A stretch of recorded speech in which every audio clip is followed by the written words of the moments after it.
कोल्हापूर गारगोटी राज्यमार्गावर मंगळवारी रात्री तुरंबे मजरे कासारवाडा दरम्यान असलेल्या शेत परिसरात बिबट्या सदृश जंगली प्राण्याचं दर्शन झालं। त्यामुळे परिसरात भीतीचं वातावरण पसरलंय।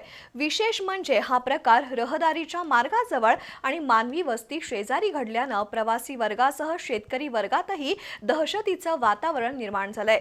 या प्राण्याचा बंदोबस्त करण्याची मागणी शेतकऱ्यांनी केली आहे। राधानगरी तालुक्यातील तिटवे इथल्या निरंजन किल्लेदार यांना मंगळवारी रात्री मजरे कासारवाडा मार्गावर बिबट्या सदृश प्राणी अचानक दिसला।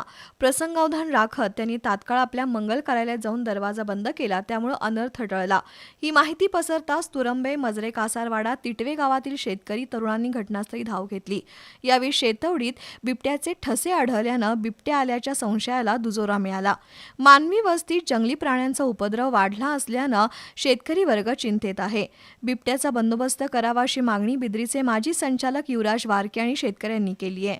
7:30 वाजता लक्ष्मी मंगल कार्यालयाजवळ निरंजन किल्लेदार यांनी बिबट्या पाहिला आणि बिबट्याला बघून ते ह्याच्यात गेले, मंगल कार्यालयामध्ये गेलेत लाईट गाडी आडू टाकून। आणि बिबट्याच आहे, वन खातं जरी तरच काय बिबट्या ह्याच्यात असेल तर बिबट्याच आहे। आणि 3 गावच्या लोकांची तिटवे तुरंबे कासारवाडा 3 गावच्या हद्दीवर बिबट्या आगमन झालेला आहे। जानेवारी महिन्यातच जंगली प्राणी मानवी वस्ती शिरलेला आहे। तर वन विभागानं हिची गांभीर्याने दखल घेऊन उद्या ड्रोनची टाळणी करून व्यवस्था करून काही कारण न सांगता 2 जिल्ह्यात 2च आहेत, 1च आहे, काही कारण न सांगता मानवी जीवाला धोका होण्याच्या अगोदर वन खात्यानं आणि पोलीस खात्यानं याचा योग्य तो बंदोबस्त करावा।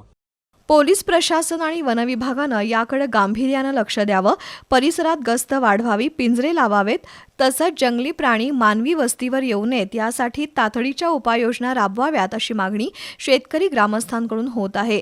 दरम्यान आज वन विभागाचं रेस्क्यू पथक घटनास्थळी दाखल झालं असून शोध मोहीम सुरू केली आहे।